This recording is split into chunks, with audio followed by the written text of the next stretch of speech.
धन्यवाद श्रेयस जी, आदरणीय पांडे जी, सभी भाई बंधु और भाभी जी, नीलम जी और सभी लोग।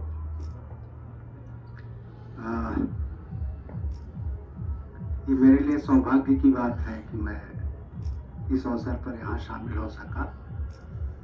बहुत कब सम्मेलनों में जाने का मौका मिलता है, लेकिन सुबह जब आदरणीय पांडे जी से बात हुई और इनका आदेश हुआ तो मैं आपके बीच में हूँ। जितनी देर सुना, शैलेश जी को सुना और बहुत सारे सभी लोगों को जो सुना, बहुत सारी और बड़ा आनंद आया, बहुत आनंदित रहा। पांडे जी को सुन करके तो आनंद के साथ दर्शन भी उसके साथ निकलता है। और जिस तरह से ये लगे हैं, सच में आपके बारे में जितना कुछ कहा गया वो कम है। जो विनम्रता है, लोगों को जोड़ने की जो क्षमता है और जो एक तरह से जिजीविषा है, वो अद्भुत है। मैं पहली बार आपसे मिला था जब मैं दिल्ली में था, नेहरू युवा केंद्र में, तो आपका संपर्क हुआ और फिर मैं आपसे मिलने गया गाजियाबाद में। मैं दिल्ली में था, गाजियाबाद में आपसे मिलने गया पहली बार जब हमारी आपकी मुलाकात हुई। और आपने ही कहीं से मेरा नंबर पा के संपर्क भी किया था, मतलब ये। तो मैं गया और मैंने देखा उसी दिन कवि सम्मेलन का आयोजन भी है वहाँ पर। तो वहाँ भी मैं शामिल हुआ था और वहाँ मैंने कविता सुनाई थी। शायद उसके बाद आज कविता सुनाने जा रहा हूँ, और ये मेरे ख्याल से 20 साल पहले की बात है, 15-20 साल पहले। तो मतलब करीब 10-15 साल के बीच में मैंने कभी कोई कविता नहीं सुनाई, क्योंकि मैं अंतिम कविता जो लिखा था मुझे याद है वो 92 में, 92 के बाद आज तक, हाँ लिखने लगा था 15 साल की उम्र में, और अंत में 92 में अंतिम कविता लिखा था। उसके बाद फिर कभी कविता नहीं लिखता रहा, किताब गद्य लिखता रहा। तो लगभग 20 किताबें हैं अब तक। तो दूसरे विषयों को लेकर, गांव को लेकर, पंचायत को लेकर, यूथ को लेकर, तो डेवलपमेंट को लेकर, इसी सब पर लिखता रहा।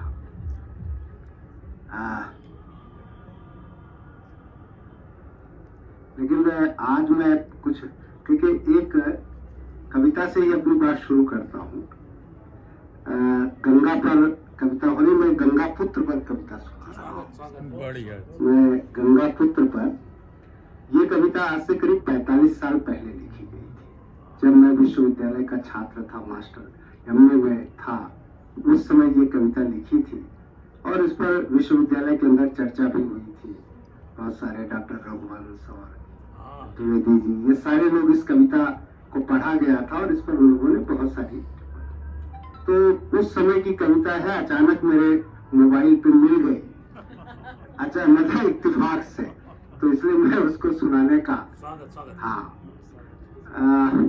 भीष्म पितामह सरसैया पर पड़े हैं कि महाभारत का युद्ध अंतिम है, और जब युद्ध खत्म होता है तो सबने सुना अर्जुन उनके पास जाते हैं। तो अर्जुन और भीष्म का संवाद हो रहा है, तो अर्जुन उनके प्रति करुणा व्यक्त करते हैं, देखते हैं कि भीष्म पितामह सरसैया पर पड़े हैं, तो मैं कुछ उसके अंश सुना रहा हूँ, इसलिए उसकी पृष्ठभूमि बांधनी पड़ रही है। तो फिर अर्जुन, भीष्म कहते हैं मेरा जीवन, इससे पूरा एक काव्य नाटक लिखा गया था। इस काव्य नाटक का नाम है डूबते सूरज का परिताप। वो सूरज जो डूब रहा है, वो तो सैया पर पड़ा है, उसकी पीड़ा क्या है। तो भीष्म की पीड़ा, और बिल्कुल आज के संदर्भों में भीष्म की जो पीड़ा है, वो फिर अर्जुन उनको कहते नहीं पितामह आपने तो बहुत अच्छा काम किया, आप तो बहुत महान हैं, उनकी बहुत ज्यादा अर्जुन प्रशंसा कर रहे हैं। तब भीष्म कहते क्या है, बस करो ये प्रवंचना के शब्द अब मत बोलो, कम से कम अंतिम समय तो सत्य बोल लेने दो, कम से कम अंतिम समय में सत्य तो बोल लेने दो। जिस सत्य के लिए आत्मा से निरंतर संघर्ष का ढोंग रचता रहा, वो सत्य आज मेरे सामने आकर खड़ा हो गया है और मुझसे पूछ रहा है, शांतनु कुमार